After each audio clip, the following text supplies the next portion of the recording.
Good evening. Welcome, everyone. I can see us all. I can see us all. Thank you. Keep joining. Let's give about a minute so others can be part. Yes, so excited to see everyone joining. So excited to see everyone joining. Yes. Let's keep joining. So I'll just give one more minute and then I'll start proper. Good evening, everyone. Evening, Mr. Salomon Yeah, and you're Mr. welcome. Bell. You're welcome, Albertina. All right. Just give me some a minute. All Will you right. be sharing your Will you be sharing your slides yourself, or I should do that for you? I think I can share. All right. So I'll just kickstart, then I'll hand over to you. All So once right, I hand sir. over to you, you can share your slides. Okay. All right. So I think we have a reasonable number. We can start now, and I'm sure we are all aware the call is being recorded. So I believe we all have our full consent to the recording as we join. All right. So we are all welcome. I hope my background noise is a background noise. Hope it's not disturbing the call. Hope you can all hear me clearly. Can I get confirmation? We can't really hear anything from. I can't hear my anything from my ear. Your end. Maybe Wow. it's this for everyone. All right. So is it the background noise? Is it the background noise that's distorting the? Yeah, there's someone with the noise from their background. Guys, just turn off your microphone for now. Oh, all right. Is it better? I Yeah. want to start now, but I need to Yes, be you can, sure. because All there are right. still people who are joining. Yes, now everyone Yes. is ready. So okay. So I'll start now. All right. Mm. Let me just share this particular slide, this particular graphic, so we can all see who our speaker is for today. So, good evening to everyone. Let me just start proper now. We are all welcome. I'm excited to have every one of us here, and I'm sure we are all excited to be here also to learn from facilitator for today. Her name is Albertina Wandina. I hope I'm pronouncing right, Abiathar. If I'm not pronouncing right, she'll correct me later on. All right, and we're excited to have her here because she's been part of the ATN journey for a while, and we've watched her growth also. So she's also doing great things. I'm happy to know that she's now a Mandela Washington Fellow this year. Right, that's growth. That was not what was obtainable last year. So that's growth, and while here to learn from her, certain things that can probably help us also. Those of us who would like to apply, so that we can make reasonable use of the opportunity.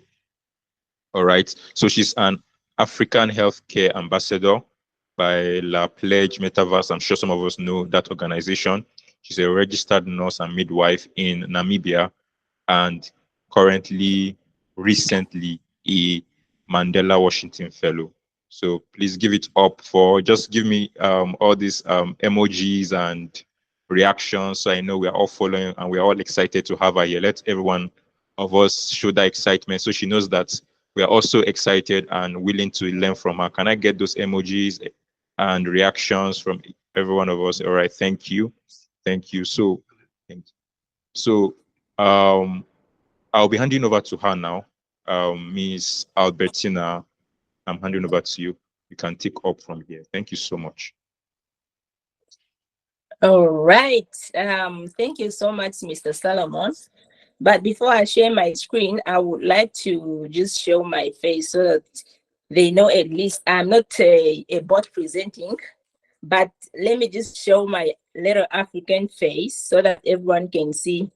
So I'm Albertina, as I was introduced already by Mr. Solomon, and I'm going to take through you the presentation about empowering youth in leadership, and I'm going to talk about the Mandela Washington Fellowship.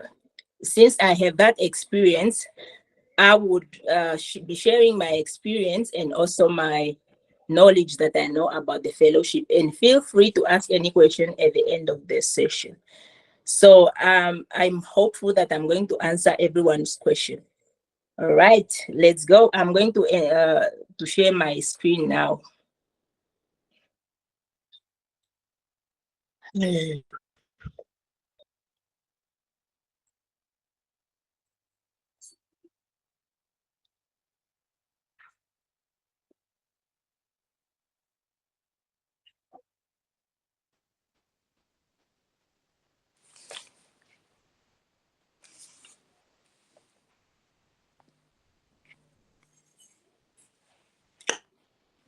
Yes, let's go.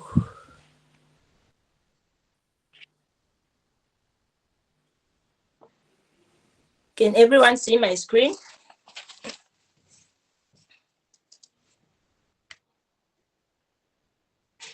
Can everyone see my screen now?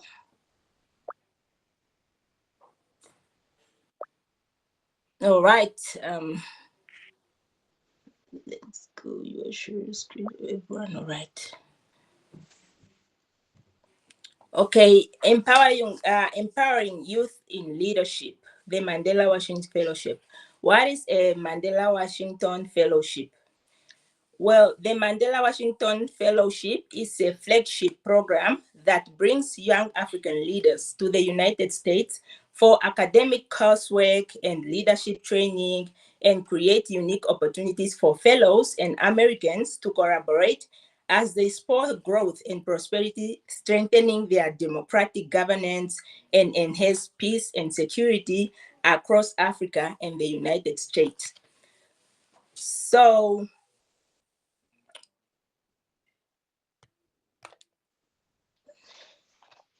that's the overview of the fellowship. We have the history also on this fellowship program. And it's also important to know that right now that we are celebrating 10 years, because it has been here for 10 years, guys, we are still highlighting the purpose of this prestigious program. So they are still building skills and empowering fellows to lead in their perspective sectors and communities through themes of business, civic engagement, and public management. So over the 10 years, this fellowship has been having an impact, a positive impact across Africa among young African leaders. So far we are standing at 7,200 alumni network. It's a very wonderful network, guys. If you are part of this network, we are open to some opportunities. There are only some opportunities only for the alumni. So you won't qualify if you are not an alumni. So far we dedicated like 78,000 hours of support dedicated to the US communities, which means that when you go for the fellowship, there are some hours of volunteering that you do in American communities, whether work at the food bank, whether you are going to assist in foster homes, or we are going to assist somewhere, you dedicate that. It's something, it's an achievement to do. So so far we have 2,400 companies and organizations that are engaged. So most of the fellows have organizations, some have companies that are still running, and they are bringing a positive impact in their communities. So each and every year we have an impact winner. So when they found that you are doing wonderful things in your community, you might be nominated to get that award. It's a very nice award, guys. You get a lot of money. Like it doesn't matter which year you were or how long it's going to take you to be there. So like for last year, we have Jamila Majaya. He's from Uganda. She's a of Smart Girls Uganda. She was in for 2015. Imagine, since 2015 she participated in the fellowship 2015. So she won her award in 2020. That's an amazing one. So we have Dr. Joel Dwar Afi from Ghana. He is also a doctor who is doing wonderful things in his community and just won the award this year in Washington, D.C. when we were at the summit. So the next slide, we are talking about the eligibility criteria now. Who qualified to apply for this program? Number one, you must meet the age range. They are asking from 25 years to 35 years before application deadline. Let's say if you are the application deadline right now, it's 10 September 2024. Before that 10 September, you must not turn to 36. If you turn 36, then you are not going to qualify. So there are some other cases also. They can accept someone from 24 years. If they like your story, they might just, so that's an instruction, and it's very clear on the website, and I'm going to share it at the end of the presentation. So you must not be a US citizen or permanent resident, because you won't be qualifying. So you must be eligible to get a J1 visa. A J1 visa is just a visa and go in a country to the United States and stay for that period as specified by the visa. It's not a study visa, it's not a tourist, it's just called a J1 visa. You can find a very good explanation on the US government platform. So another eligibility, you are not an employee of immediate family members, spouses, parents, children, siblings of the employees of the US Embassy, Consulate, USAID, and other government entity. Other US government entity. You are not qualifying if you are one of those. You must be proficient in your English, reading, spelling, speaking, for you to participate. And there is instruction, and there are other people, people with disabilities are well taken care of, guys. So it doesn't matter that you have a disability, you cannot participate in this program. If you qualify, you met all the requirements, the disability will not block you from that. Everyone is involved. Even at the summit or in the training leadership institute, people that are helping you out understand if there will be someone speaking to you or there will be someone translating to you. So you must be eligible from the countries that are going to participate. Almost most of the countries across Africa and the little islands, Sao Tome and Principe, in Mauritius, Madagascar. You can also check it on the platform. It's clear there. So you must be also, Namibia is also included, Zambia, in other SADC countries. So you must be a permanent resident of an eligible country. So you must be residing in those countries, and you must come back after the fellowship. So yeah, so the application is online, and you have to do it online. As myself, I applied, I think last year, that was 2022. I started an application, which I never finished. So 2023, I say, oh, this time around, when they just mentioned that Mandela Washington is looking for leaders, immediately when they just announced that, I applied. Are we together, guys? Hello, can everyone hear me? Huh?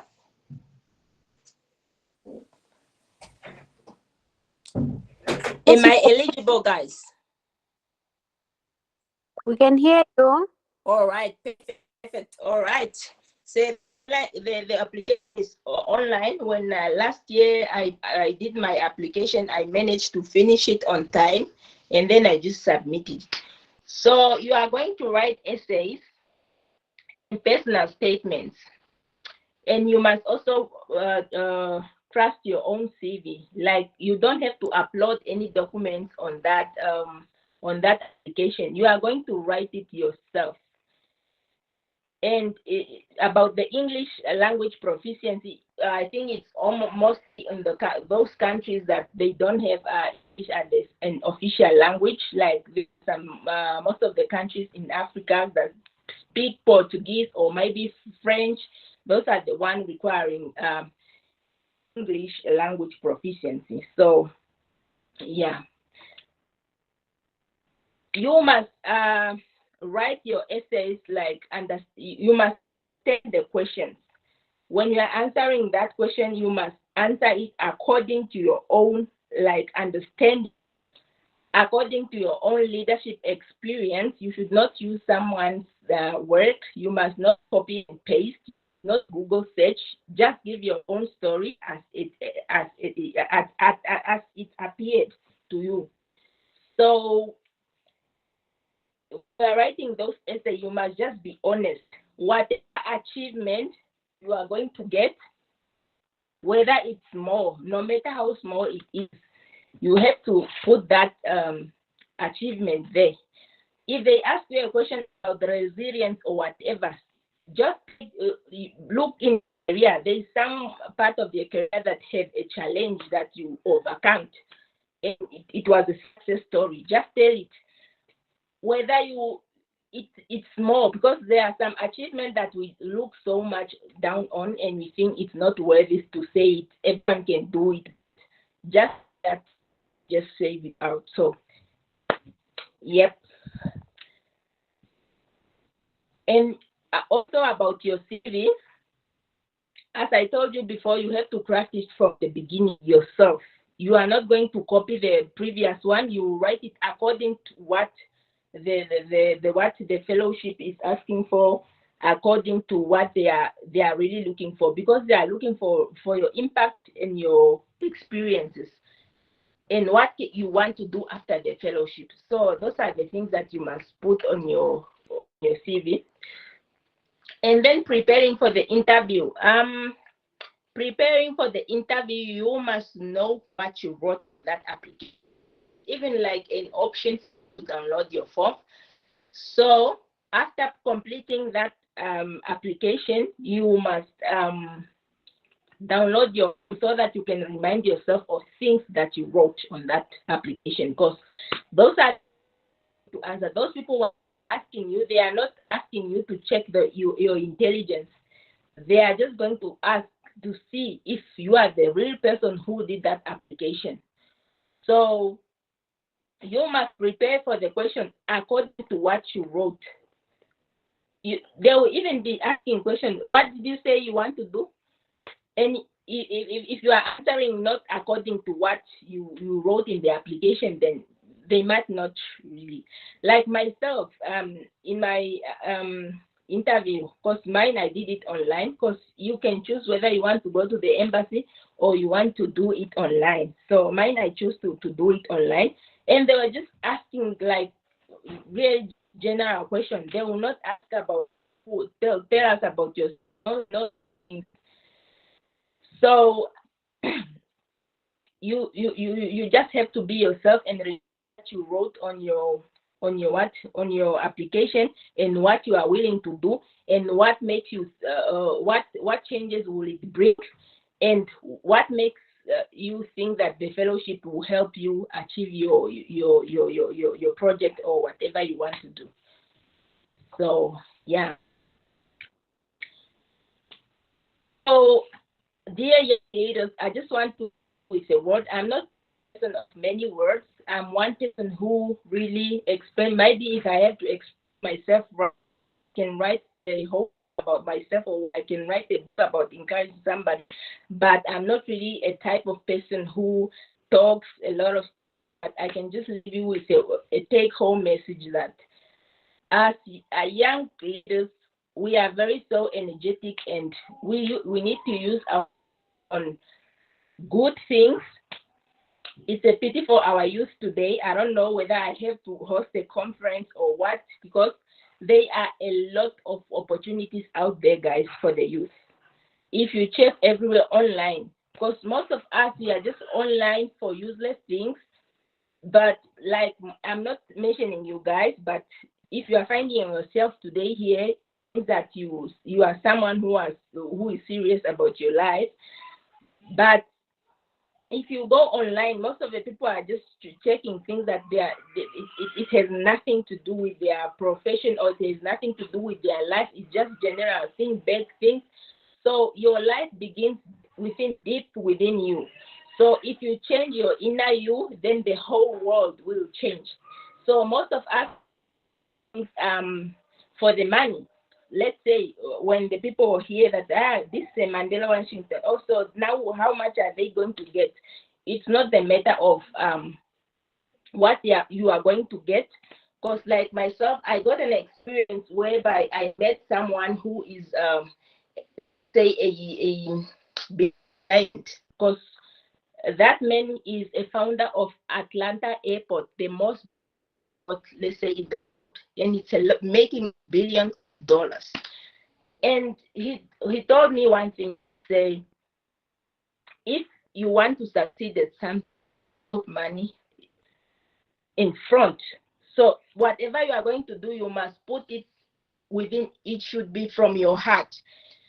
Because most of the things that we do as youth, we expect something in return. Even like right now that I'm giving you some information, or I'm giving you sessions online, I'm using my own credit. I'm not going to be paid by anybody. I usually do this, and that's what's made us. That's where it starts. You don't have to do something to expect something in return. We must start doing things for the benefit of our own communities. We must start doing things for the benefit of the whole world. If you say you are going to give a positive impact, you will give that positive impact, because it's from you, and the legacy that you are going to leave when you are no longer here, or you are going to leave it for your children. So that's the word of encouragement that I'm going to use, because this fellowship is a catalyst for change, because it will open your eyes. When I went to the fellowship in the United States in June, I went with a different project that I want to do in my community. But it's never about profit making or something. It's just something that I want to change in the healthcare setting. I want to implement. But the problem is always funding, because if you don't have enough funds, you won't have a chance to do what you want to do. So that was my idea. I partially introduced that to the clinic where I was working before, but at the end of the day, I moved from that place, so I'm in a different setting, but it can still work. When I went to the fellowship, I went with the same idea. When I went there, I found people who inspired me so much. I was like, no, Albert, you just need to do something better. Maybe that project that I was thinking about, it will be part of the big project. So I met a very amazing guy. His name is John, and he is a founder of it's a foster home. So those children who don't have parents and who are suffering and whatnot, and there are those parents who found themselves homeless. There's a very beautiful place, they call it Goshen Valley. Goshen Valley is a very good property with trees, and it's having nice valleys and rivers. We were there. It's like paradise. So that man even came to us to class and tell us his story, and I was so inspired, because he was like, I did, when I got this land from my dad, I did not think of any business path, but business found me. So that land is having a lot of trees and trees. Then there was that some company in the US also, they were looking for wood, like for a place to be producing wood so that they can make papers. So he got that contract because now that whole plot of hectares of land, they are now doing those paper things. He has that contract. Those people will come cut off this tree and they will plant more trees in that land. So they are having like beautiful homes. Like, let's say those houses, I think they are 2-story, double-story homes. So they will find parents who are not having homes, and their kids, and then they take those parents to come stay in that house, like taking care of other different kids from who are abused. And those kids are amazing children. They are doing better in schools. They are now graduates. Some of them, they even graduated out of the valley, and then some are married people even. So it's just amazing, which means that everyone can do wonderful things in their communities. There are people suffering everywhere, that's lending your help or anything. So that's up, guys. Application deadline is September 10, 2024, and that's the link that I put on. Now I left a lot of questions, enough time for questions, guys. So let's go. Any question in the house? All right. Thank you so much, Albertina. So that to be coordinated, I'll just take that question session. Is that okay? Yes, sir. All right. So I can see Heleni raising up her hand or his hand first. I don't know whether it's male or female. So before I give the ground, though, thank you so much for a wonderful presentation. We've learned a lot, and I'm sure a lot of us are already inspired. So thank you so much. Heleni, you are free to unmute yourself and ask your question, please.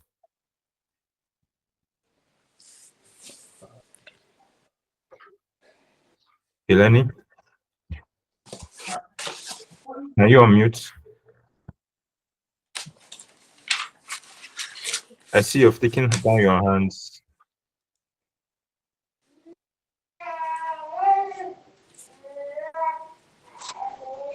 Yes, you can go ahead. Albertina, Yes, how are you? I'm good. How are you? Good. I wanted you to, I didn't get the age for The the people age that are confined. 25 to 35. Oh, okay. Before the application deadline. Okay. Yes. Yeah, that's all I wanted because I didn't get that age well. All right. Thank you so much. Okay.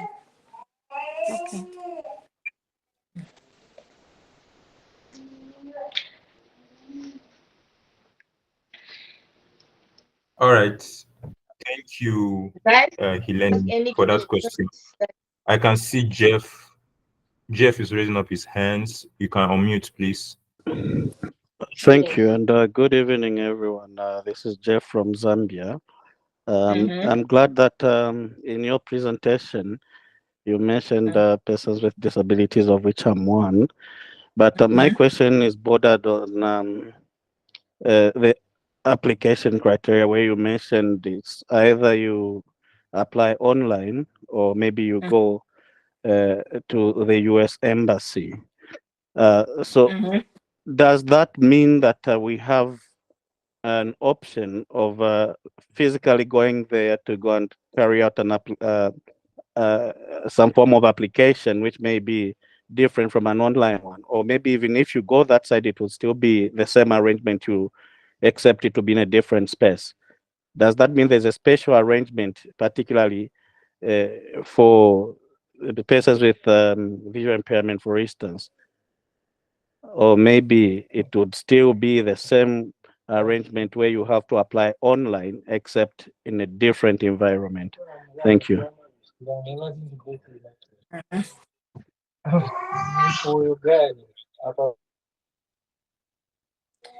All right. Can I answer the question, or we have more questions? No, I think you can go ahead to answer. All right. Maybe he did not get me well. I mentioned about people with disabilities.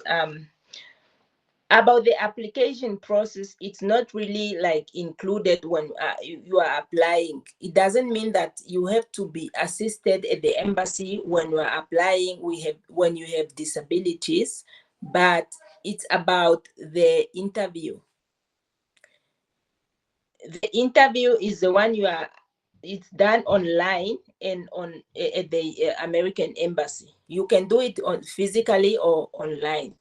And the application process, it's strictly online. I hope you got me there. Yeah, you are very clear, and I get you. Thank you. Yes. All right. All right. I can see Jane. Jane, please unmute and ask your question. Right. Good evening, everyone. Good evening. My question is this a leadership program.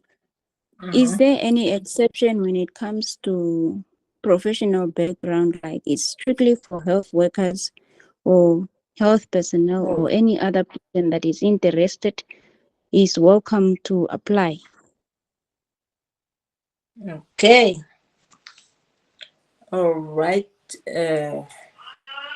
You are done with your question, right?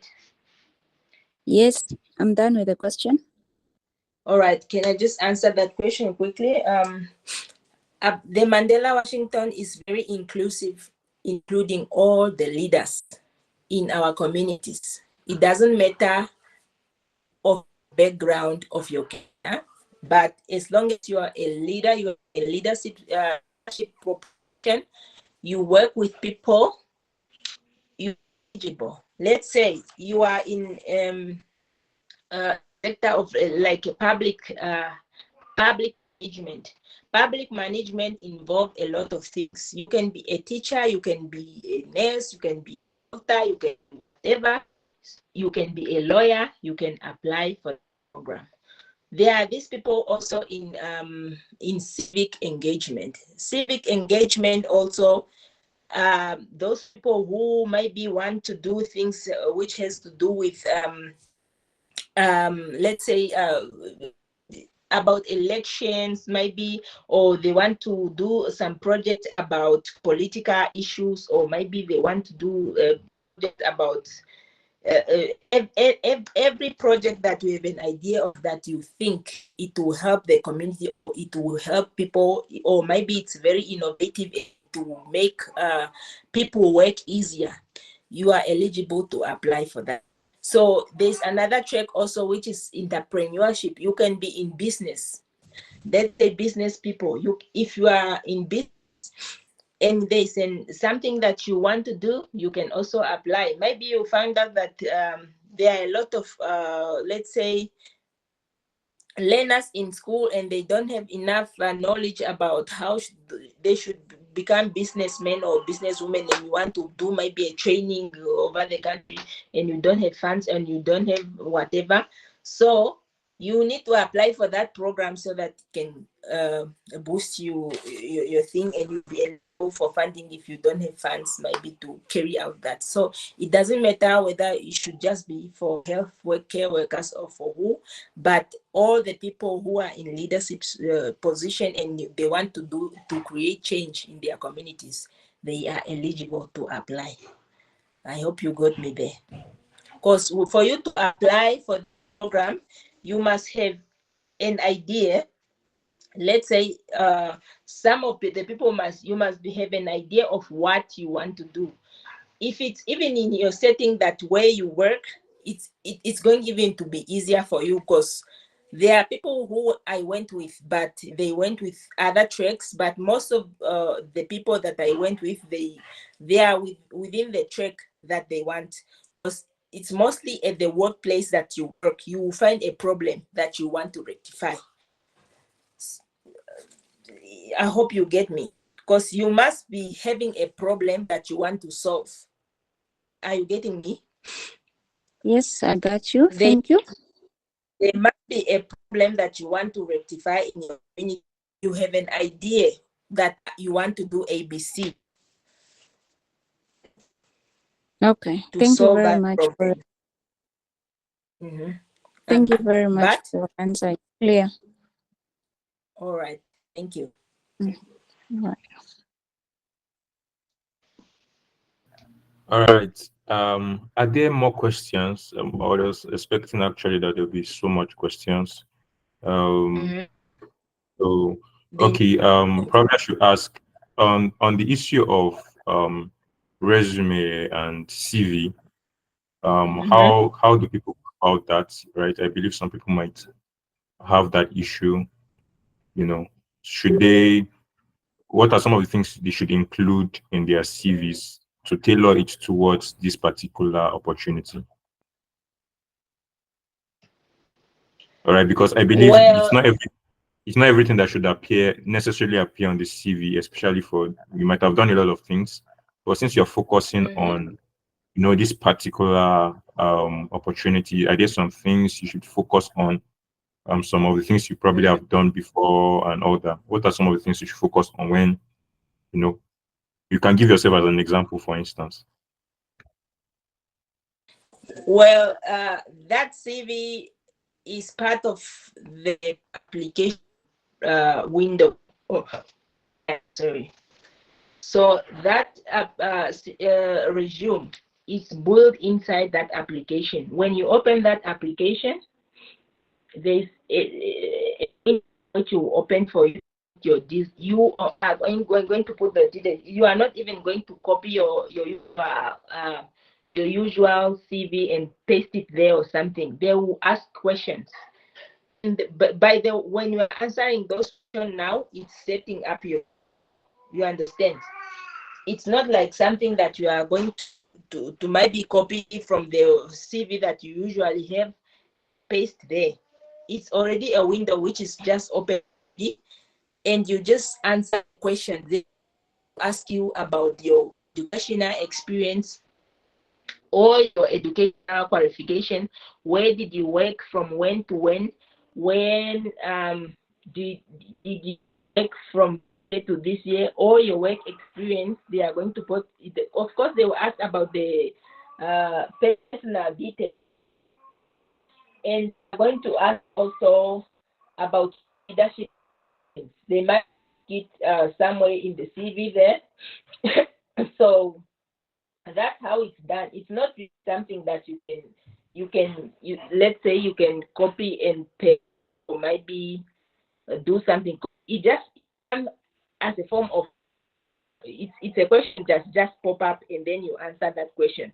So at the end, when you are done answering those questions, now they can your CV. That's how they do it. I hope I'm clear, Mr. Solomon.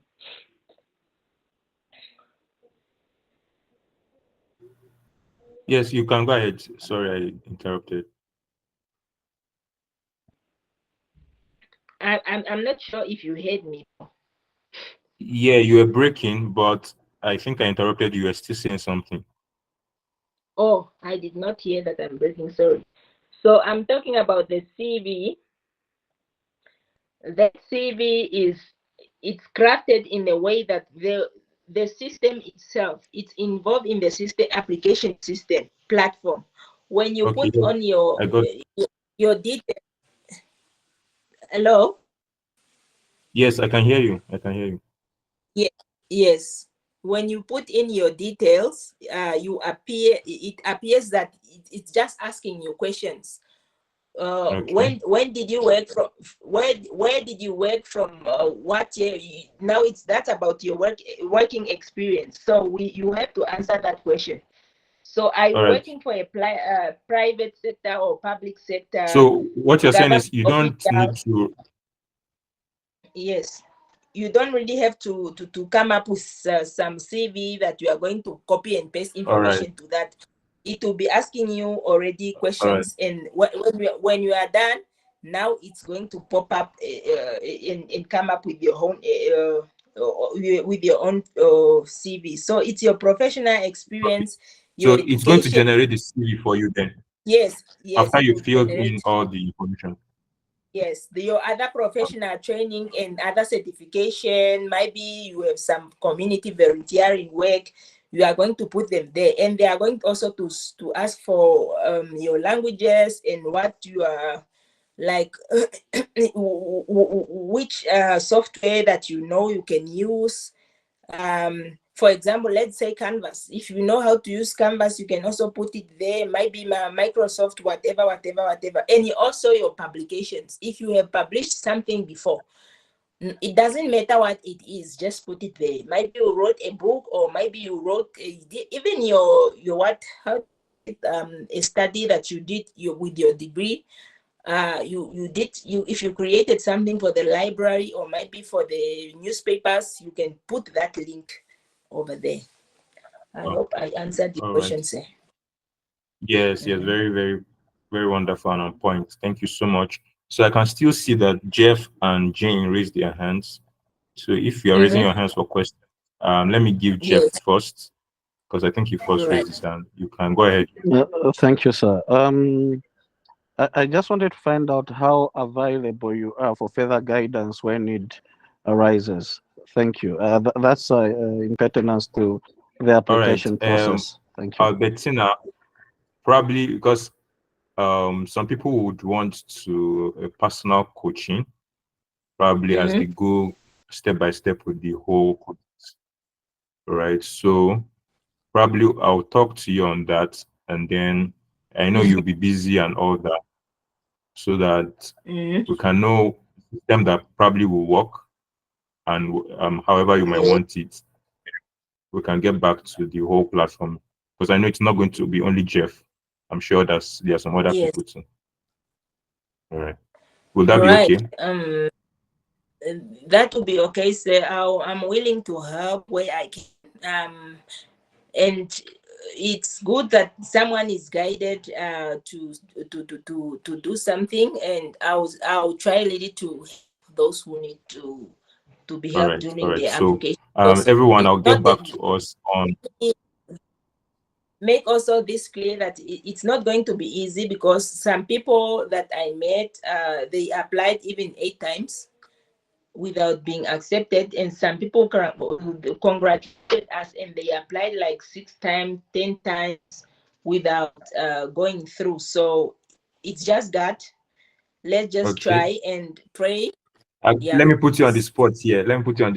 Before I take other questions. How many times did you apply? Myself, I just started an application last year. I didn't get was that. 20 Sorry. Last year. I started an application in 2023. I did not complete it. I was about to finish, and then the Mandela Washington Fellowship keep on sending me emails, because the moment they know your email, they will keep on reminding you. For those who knows, because even for those who were rejected, they even like try to send them email. IREX, the Institute of Research, who is an implementing partner of the Mandela Washington, because the whole thing is funded by the US government. So IREX, which is the International Institute of Research, is the one implementing that. So they will be reminding you that now is an application, or now we are looking for readers. Remember that they are always also looking for readers who want to do those stories, because everyone, when they apply like that, they need someone to be reading those stories and pick who is the best, who deserve to go to this, and according to their criteria that what is already there. So yeah.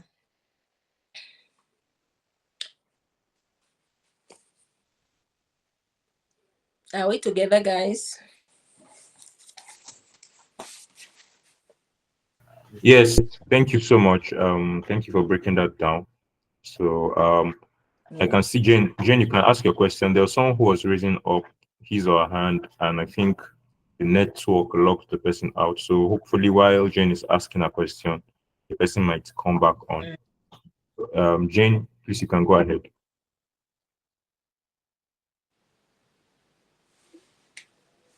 Can you hear me, Jane?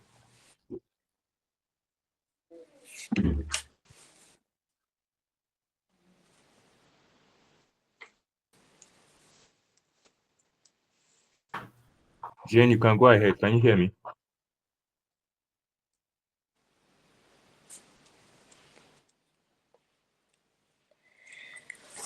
Maybe they lost network or something.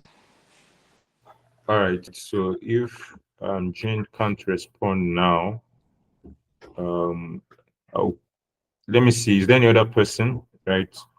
Before I'll ask a question myself, then I want to give room to everyone to ask, so that once we're done with that, we'll round up. I feel the question and answer part is even going to be it's supposed to be the bulk of this, because I'm sure a lot of people have questions, especially people who might have tried before and were not able to complete or completed, and they want to know what probably they did wrong and all that. So if there are no questions, then we'll just move on. So let me just give about a few seconds and so a minute. Let me see if there's anyone who might have a question to ask or anything.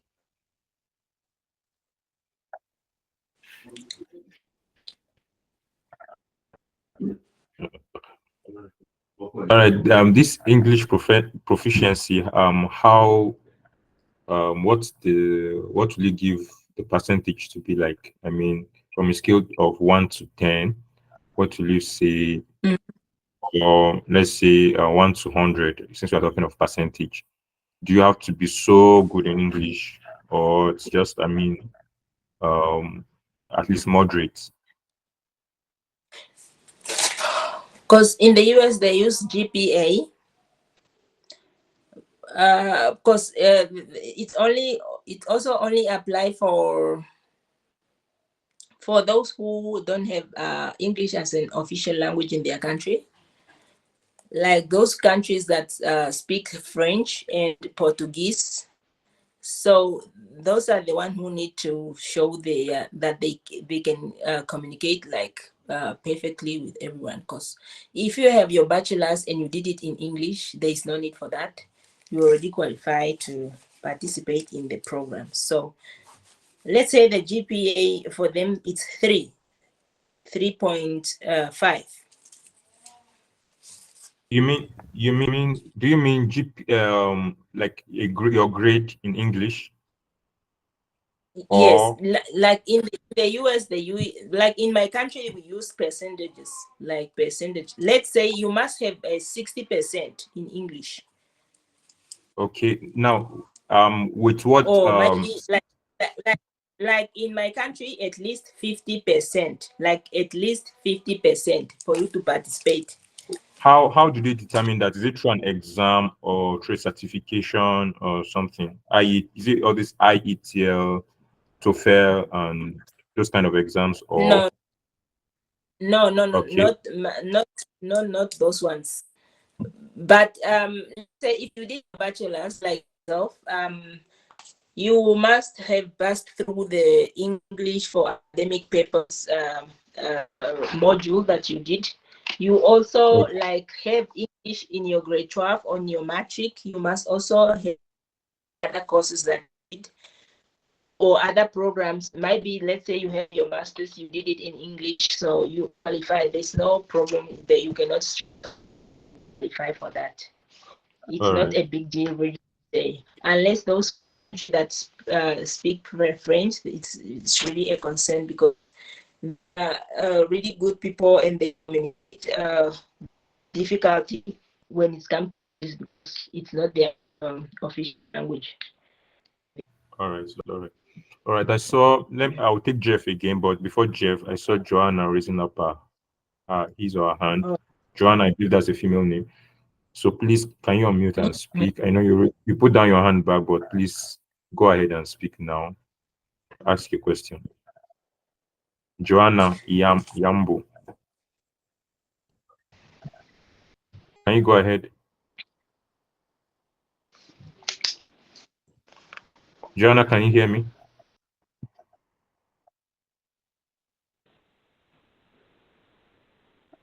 All right. I guess she does not want to ask the question anymore. All right. So, Jeff, you can go ahead. I think you still have one more question. Thank you. Considering the fact that not all applicants will be taken on the final list, I wanted to find out, has anybody of you, I'm speaking of the alumni, thought of coming up with an initiative that will bring all aspirants like us, okay, together to probably come up with a collective collaborative action pertaining leadership matters in various sectors? Because at the end of the day, I want to believe that we are all leaders who are standing for a just cause. And the fact that we haven't been picked for the fellowship, that doesn't mean the end of our leadership journeys. So I was just thinking, why can't we have an initiative where beyond or besides the fellowship, we can still meet on a certain platform and see how best we can collaborate and just help each other to enhance our leadership skills in one or another. Thank you. All right. Jeff, I want to tell you one thing. When Mandela Washington was formed, it was just President George Washington and President the late Nelson Mandela. They come up with that idea to form this fellowship, which is alive until today. So President Obama was an implementing person who is the one who started this initiative like 10 years ago. It was someone's idea, and that if you have an idea like that, what makes you so different, like from other people? You can make it different. You can make it happen. And the other thing I can tell you is we have a lot of opportunities for the youth. It's not only the Mandela Washington Fellowship. And if you check, I hope you even follow the opportunities for youth on LinkedIn.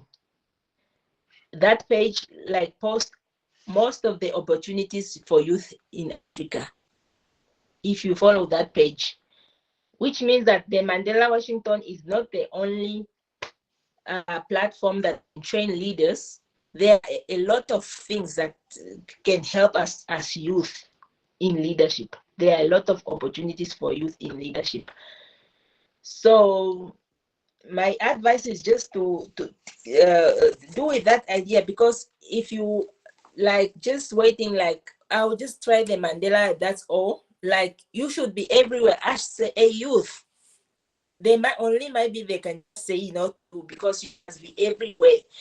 You see anything that need applied, think you qualify, feel it deep in your heart, I qualify for this. Nothing can stop you. My brother, just up where that you can. Okay, I hope I understand. Because for us alumni, we have a network. We have a network which is already there, but we cannot really match to you guys rather than giving information like this. Because even if we have some help that we can, because there are opportunities, as I already said, there are opportunities that are open only for the alumni. But it doesn't mean that you just have to wait for the Mandela Washington for you to succeed. You can start. There are a lot of people that are impact. You say you are from Zambia, right? Am I correct? You are from, I'm from Zambia. Zambia, yes. Yeah. Zambia. You are from Zambia, right? There are people making impact there in Zambia. I only have to know that girl from TikTok.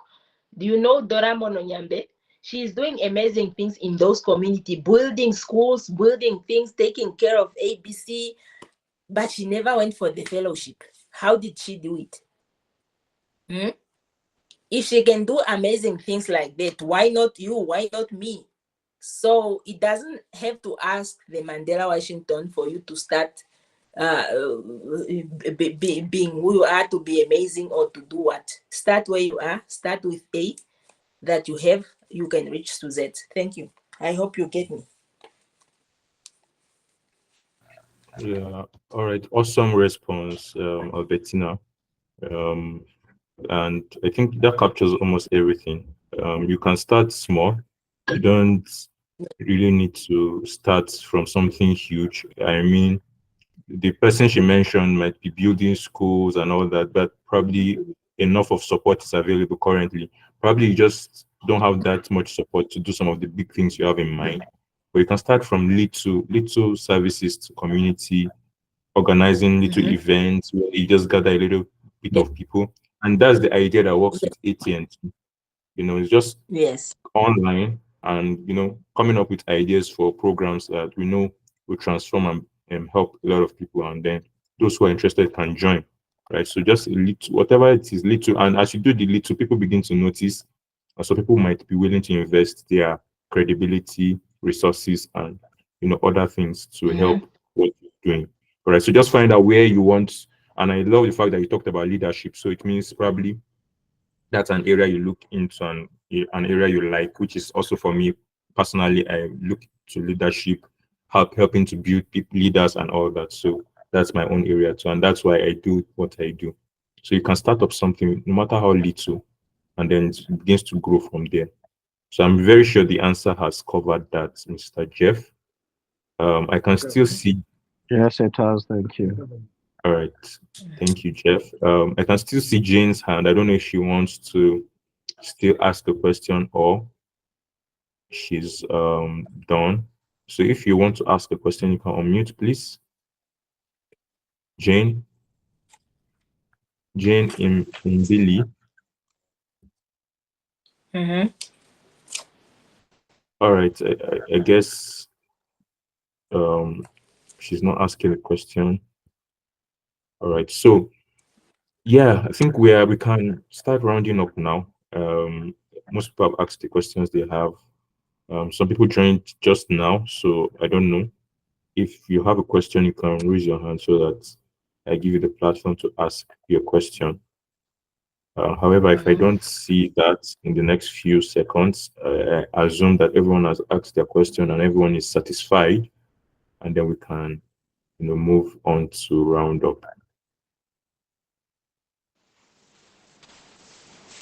All right, so I can't see any other hands. So, Albertina, I'll just give you, say 1 minute, 30 seconds to just give a rounding up statement, and what's your advice. Like you already said, you don't need the Washington fellowship to actually succeed, but I also feel it's a good plus to whatever project or whatever ideas or whatever innovations you have, whatever impact you want to make in society. It's a good plus. So just combine that together to give us a rounding statement so that we can use that to round up. All right. Thank you so much, sir. Well, Africa is so underrated, and most of the countries in the world really look down on us. Some of our countries don't even exist. When you talk of Namibia, no one knows what you say. What Namibia? So no one really know that such a country exists. Because we are a very small population.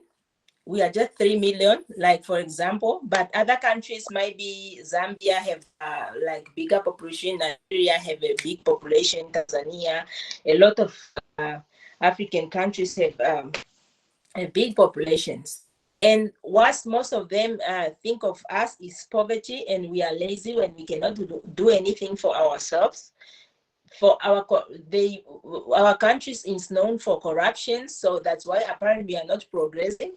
So that's why the US government is coming up with amends just to give funding or to give help that way you can just start.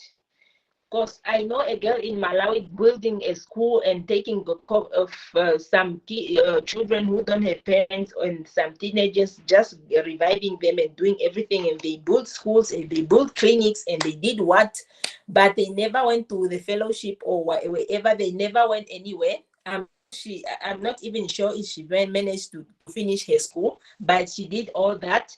And she was lucky. Even she saw her things through social media. Please, whatever you do, whatever impact, it's not for show off, it's just for the records. Whatever you do in your community which is so good, just keep that record and share it somewhere, even on your page, or you can have your TikTok. That's why they say let's use our social media to good use, to good use. It's not really always for just posting funny things or whatever, which is not educative. Because like even nowadays, social media, for example, TikTok can just give you what you used to watch. Know exactly, they know you through your phone. They know you. If you start watching useless things that they watch you, they are going to feed you. So if you make sure that you train yourself to be an innovative and to be a positive person and to start building yourself and your career. You want some positive change in your community, and you start watching things that they will build you. You will see change. It's not a joke. So let's start where we are, one step at a time. It doesn't matter that I must be somewhere just because someone is that. Your life is a different race. It's not about someone's life at all. You can say someone went to the fellowship and you want to go also. Who said what? No, life doesn't work like that. You can start wherever you are and grab an opportunity that you can. If you say, I will take money from my pocket just to renovate that kindergarten looking dirty like that, trust me, you will not end there. And you keep that record for yourself. Because like for us who are in the state, like government, let's say government buildings, like I'm and I'm speaking now about my country. I don't know whether it's management of our ministry or what, but our things are not just, there's a difference between a government setting and a private setting. So I don't know. We are beings, we are all, but that one are talking of money, yes, but also have money. But why are we having broken things which are not working? If maybe we can come up with an initiative to fix, you have this background of fixing things. There are broken parts in the hospital that cannot be used. You know, that is our responsibilities as youth in leadership, to make change. You were given an ambulance by some things. Now there's even an online. What is the part of that car that cannot be bought? Say if most of the problems that we have, they don't really have a big solution, like someone will die if you so. No, it's a small thing. Just because, no, you know what procurement, what not, but it's just something like this. It's a very small, tiny things. So a take-home message for you guys, it's just that start where you are, start what you can do, and keep it for your records and share it. It's not to show off, but it's for the records. I thank you guys for joining this session, and I'm grateful. I hope you got something, and I'm waiting for you guys. If anyone need anything, please follow that page on Opportunities for Youth. And if you are applying for the Mandela Washington, I wish you all. I'm willing to help, assist where I can. Thank you so much. All right, thank you so much, Albertina. Please, can you share your slide with the link for those who might be interested in registering? All right, I think so that they can see it, and then probably you can still drop it on the group. So thank you so much for all those wonderful words. Like you've already said, start from where you are, and you can go on from there.